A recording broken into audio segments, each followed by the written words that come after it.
বিসমিল্লাহির রহমানির রহিম। নাজাতের উপায়। হে আল্লাহ, আমার এই সত্য কথাগুলো জ্বলে উঠুক সবার প্রাণে।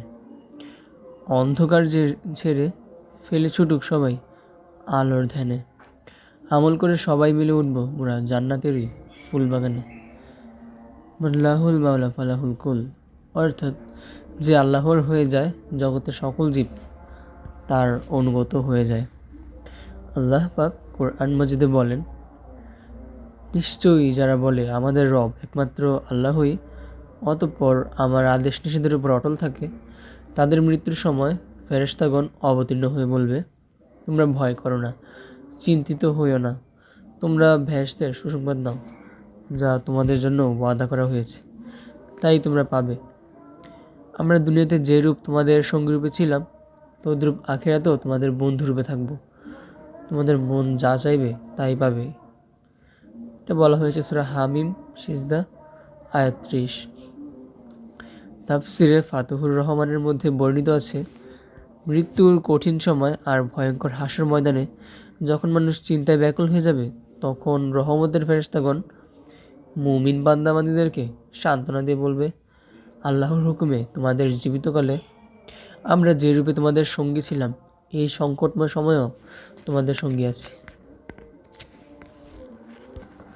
সহিহ মুসলিম শরীফে আবু হুরায়রা রাদিয়াল্লাহু তাআলা আনহু হতে বর্ণিত আছে, রাসূল করিম সাল্লাল্লাহু আলাইহি ওয়াসাল্লাম বলেছেন, যখন আল্লাহ পাক কোনো বান্দাবান্দিকে মুহাব্বত করেন, তখন জিবরাইল আলাইহিস সালামকে বলেন, আমি অমুক বান্দাকে মহব্বত করি, তুমিও তাকে মহব্বত করো।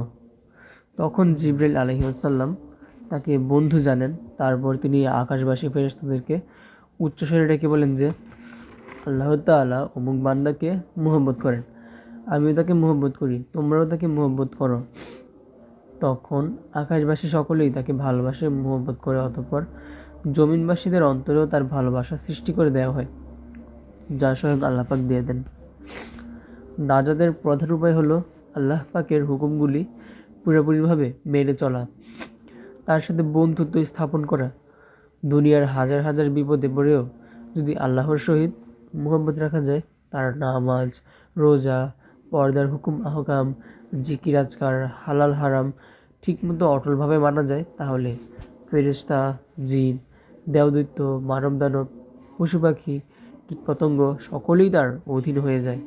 আর আল্লাহ ও আল্লাহর রাসূল সাল্লাল্লাহু আলাইহি ওয়াসাল্লাম তার প্রতি সন্তুষ্ট হয়ে যান। মাওলানা রুমি মাসনুবি শরীফে বলেন, 5 বুজুর্গি হাস্ত আন্দার ইয়াদে ও ইয়াদেও করো, ইয়াদেও কন ইয়াদেও। প্রকৃত বুজুর্গি হলো আল্লাহর হুকুমগুলি মেনে চলা, তার ইবাদত করা, সর্বদা তার জিকির করা। তাহলেই ইহকাল ও পরকালের সমুদয় বিপদ হতে নাজাত পাওয়া যাবে, তাতে কোনো সন্দেহ নেই। সহিহ বুখারী শরীফে হুজুর সাল্লাল্লাহু আলাইহি ওয়াসাল্লাম বলেছেন, যতক্ষণ পর্যন্ত তোমরা তোমাদের পিতামাতা ও সন্তান সন্ততি এবং যাবতীয় কিছু হতে আমাকে অত্যধিক প্রিয় না জানবে, ততক্ষণ পর্যন্ত তোমরা প্রকৃত ইমানদার হতে পারবে না। আল্লাহ তাআলার সহিত প্রকৃত মুহাব্বত রাখতে পারলে অসীম শান্তি লাভ করা যায়।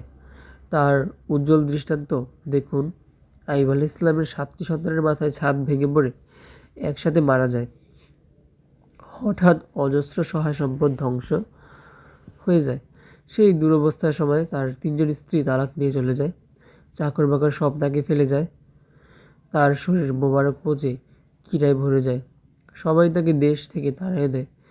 সেই অসহায় অবস্থায় একমাত্র বিবি রহিমা তাকে জঙ্গলে নিয়ে সঙ্গিনী হয়ে ভিক্ষা করে খাওয়ায়। সেই হৃদয় বিদারক কাহিনী শুনলে পাষাণ হৃদয় গলে যায়। তিনি সুদীর্ঘ 18 বছর যাবৎ অসহনীয় কঠিন যাতনা ভোগ করেও আল্লাহ তাআলার উপর অটল মুহাব্বত রেখেছিলেন, আল্লাহর হুকুম আহকাম মেনেছিলেন। সেই জন্য আল্লাহ পাক তাকে পূর্বের চেয়েও দ্বিগুণ পরিমাণ ধন দৌলত, সন্তান সন্ততি দান করেছিলেন এবং তার বাড়িতে স্বর্ণবৃষ্টি পড়েছিল। যেদিন তিনি 18 বছর পর রোগমুক্ত হয়েছিলেন, সেদিন আল্লাহ পাক তাকে ডেকে বলেন, পড়ো আইয়ুব, রাব্বি আন্নি মাসসানিয়া দুররু ওয়া আনতা আরহামুর রাহিমিন। হে প্রতিপালক, আমাকে রোগ যন্ত্রণায় ধরেছে এবং তুমি অনুগ্রহকারীগণের মধ্যে সর্বাপেক্ষা অধিকতর অনুগ্রহকারী। সূরা আম্বিয়া আয়াত ৮০। বালা মুসিবতের সময় এই আয়াত পড়লে উদ্ধার পাওয়া যায়। আইয়ুব আলাইহিস সালামের এই দোয়া পড়ার সাথে সাথে একটা পানির কূপ দেখতে পান।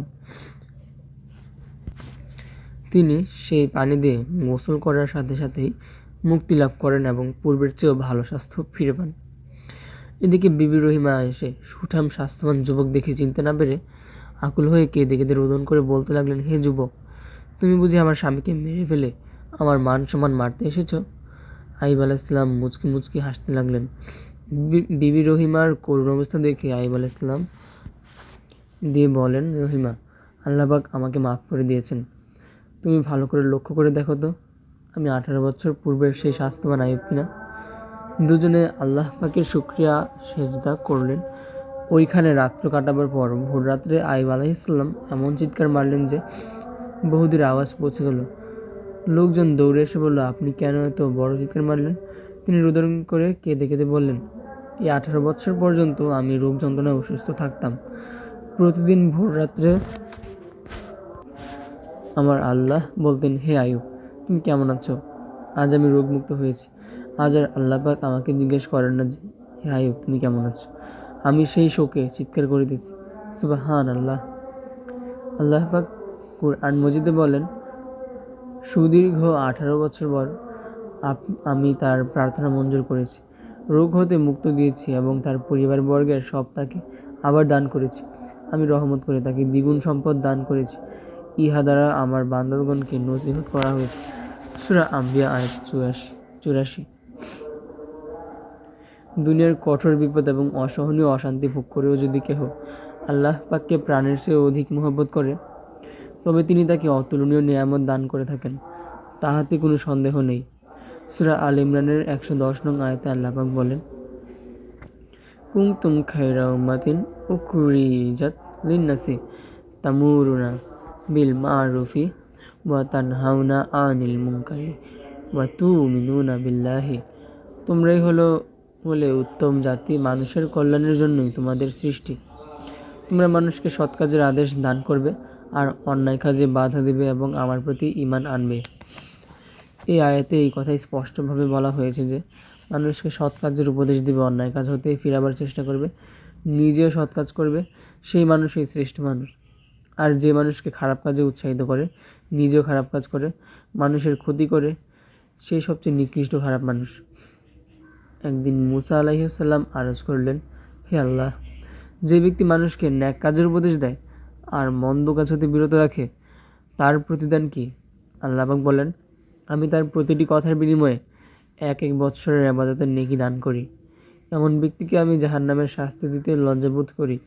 হাদিসে কুদসিতে আছে, আল্লাহ পাক বলেন, হে আদম সন্তান, তুমি ওইসব লোকের দলভুক্ত হইও না যারা তওবা করতে বিলম্ব করে, দীর্ঘ আশা করে, ন্যাক আমল না করে দুনিয়া থেকে বিদায় নেয়।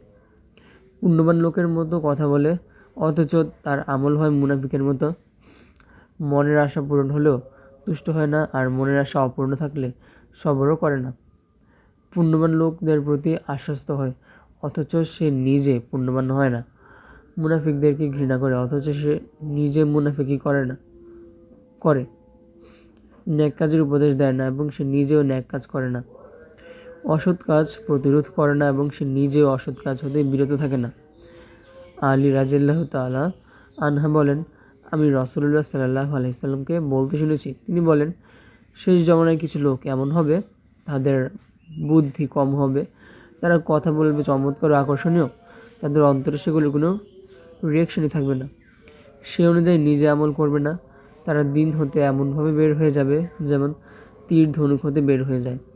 নবী করিম সাল্লাল্লাহু আলাইহি ওয়াসাল্লাম বলেন, মেরাজের রাত্রে আমি একদল লোক দেখেছি, তাদের ঠোঁট আগুনের কেচি দ্বারা কাটা হচ্ছে। আমি জিজ্ঞাসা করলাম, এরা কারা?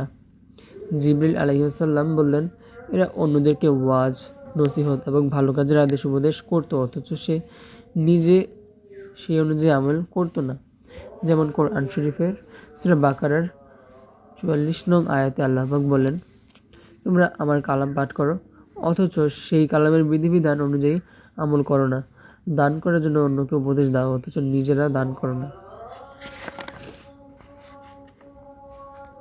তাই ইমানদার ব্যক্তির অবশ্য কর্তব্য হচ্ছে অন্যকে সৎ কাজের উপদেশ দেওয়া এবং নিজেও সৎ কাজ করা এবং অসৎ কাজ হতে বিরত থাকা।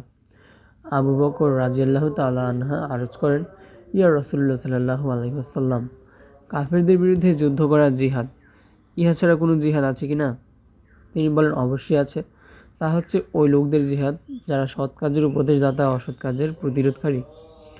তাদের নিয়ে আল্লাহ পাক ফেরেশতাগণের সামনে গৌরব করেন, তাদের জন্য ভেস্ত সাজানো হয়।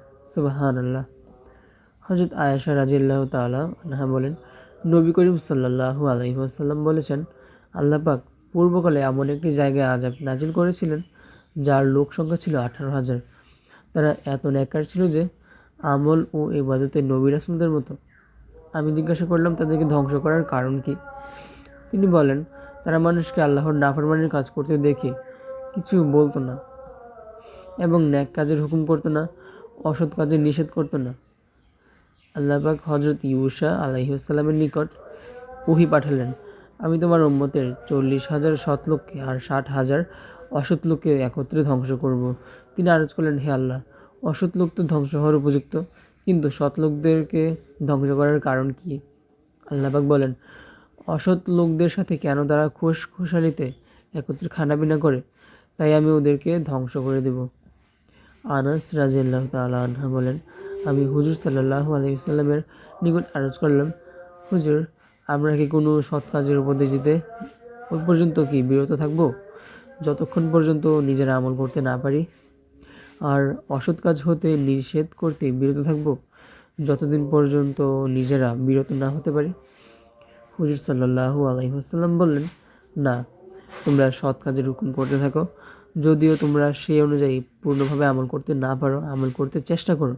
আর অসৎ কাজে নিষেধ করতে থাকো, যদিও তার থেকে তোমরা বিরত হতে না পারো, তবে বিরত হতে চেষ্টা করো। আর আল্লাহ পাকের কাছে এর প্রতিদানের দৃঢ় ইয়াকিন রাখতে হবে, ধৈর্য ধারণ করতে হবে, তাহলে লোকজনের দুর্ব্যবহারে ব্যথিত হবে না।